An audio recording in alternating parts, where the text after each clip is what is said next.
All right, so we're diving straight in today, taking a look at the whole Playboi Carti situation with the new album. Music. Yeah, music dropped like, I don't know, a week ago?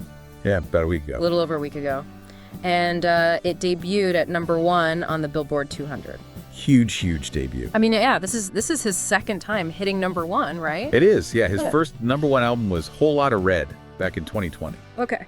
That was a big one too, but this one's even bigger. Even bigger. Yeah, and the numbers are kind of like mind-boggling. Yeah, they are. 298,000 equivalent album units. 298,000 in the first week. Yeah, I mean, how many of those are everyone's streaming these days, so how many of those are actual sales? Yeah, so the vast majority of those units are coming from streaming. So we're looking at 384 million on-demand streams, which translates to about 283,000 of those units. Wow. The rest are from, people actually going out and buying the album either digitally or, some people still buy CDs. Yeah. So that's where the rest of that 15,000 comes from. And also you have to factor in what they call TEA units, which is track equivalent albums. TEA. Yeah, TEA units. So that's basically when people buy enough individual tracks off an album, it counts as an album sale. Oh, interesting. Okay. Yeah. So 384 million streams. I don't even know what to compare that to. Like, what is that? Is that a lot for a new album drop? Oh, it's massive.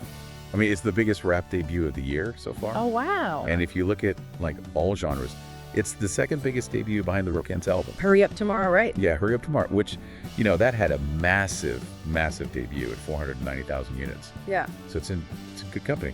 Yeah. Wow. And I saw somewhere that it was the biggest streaming week for an album since Taylor Swift's last album. The Tortured Poets Department. Yeah, which came out, I think, last May. Yeah. Wow. That's incredible. So for Playboi Carti himself, this is a big jump, right? Yeah, this is actually his biggest first week ever. Whole Lotta Red, which was his last album, debuted in around 100,000 units. So this is, almost triple. Wow. It's a significant increase. Yeah. So you'd think, I mean, #1 on the chart, huge streaming numbers, everyone would be celebrating. But there's a little bit of a twist to this story, right? Right. So Playboi Carti himself actually went on X, formerly Twitter, and he seems to disagree with the Billboard numbers. Really? Yeah. He's disputing them. Yeah, he just posted, after the numbers came out, he posted 320, just 320. Oh, wow. So, that obviously suggests he thinks the number should be a lot higher. Interesting. So he's saying it should be 320,000. Yeah, or even more. We don't know. He just posted 320. 320. Okay. Yeah, and actually this wasn't out of the blue. Even before the final numbers came out, when the initial projections were around 250,000, he went on, I think, his Instagram story and was saying ITISODD in all caps. And there was talk that they weren't including the physical sales in the initial projections. So it seems like he was kind of keeping an eye on this. Right. And kind of knew that something wasn't maybe adding up. Yeah, it seems like he was already, maybe a little concerned about how the sales were being calculated. So what's the deal with the physical sales? Why weren't they included? Well, reportedly, the album initially was only released as a digital download. Okay. So, CD versions, they're expected to come out later, but they weren't available in that first week. Got it. So it's possible, and this is just speculation, but it's possible that the 320 number that Carti posted might be including anticipated sales from those physical releases, while the Billboard numbers are just focused on what was available and consumed in that first week.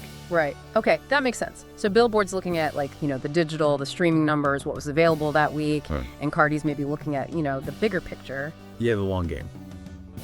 Potentially. Yeah, so it's interesting how things have changed so much. Absolutely. Back in the day it was just how many records did you sell? Right. And now it's this complicated. Yeah, so many different platforms, so many different ways to consume music. Yeah, and how do you count it all? How do you make it fair? Right. Yeah, it's definitely a complex situation. Yeah. And so, we're only a week in. This could play out in the coming weeks, right? On the charts. Oh, absolutely. Right. Some of the, kind of the industry forecasters like Hits Daily Double are predicting that the album could do another 120,000 to 140,000 units in its second week. Wow. So, if that happens, it could definitely stay at #1. So it could be 2 weeks at #1. Easily. Yeah. And then, down the line, you have to consider the deluxe box sets and the merch bundles, right? That always, Yeah, those always helps the longevity. keep it going. Yeah. So beyond just that week 1, week 2, those deluxe box sets can really push it for weeks. Absolutely. And, they create new interest. They give fans something, a little extra. Yeah. Yeah. So it's all a marketing thing too, right? Yeah. Oh, yeah. Absolutely. So while all this was happening, there was some other things happening in hip hop. We saw that Kanye West removed Playboi Carti from his album. Bully. Yeah, Bully, along with Ty Dolla Thingley. Yeah. So there's other things kind of floating around in the news out there too. Always something going on. Nas dropped something. Yeah. Nas had a new single.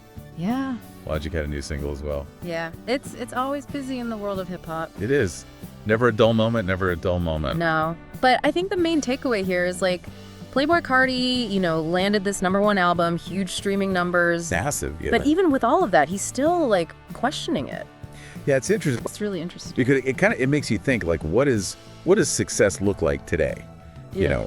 For an artist. I mean, you have a #1 album, you have these massive streaming numbers, but it's almost like there's this maybe distrust or this desire for more transparency. Yeah. Like how are these things actually being tallied? Right. And do they reflect, the full picture? Yeah, exactly. So it'll be interesting to see, I think, in the coming years if this becomes more of a trend, if more artists start to publicly question these numbers, especially as, things get more and more complex. Yeah. Yeah. So it's something to think about. And I guess for you listening, pay attention to the charts in the coming weeks. Yeah. See if music stays at #1. See how those physical sales affect things, how those deluxe box sets, all of that. It's going to be an interesting story to follow. So thanks for joining us on this deep dive. Appreciate it. Yeah.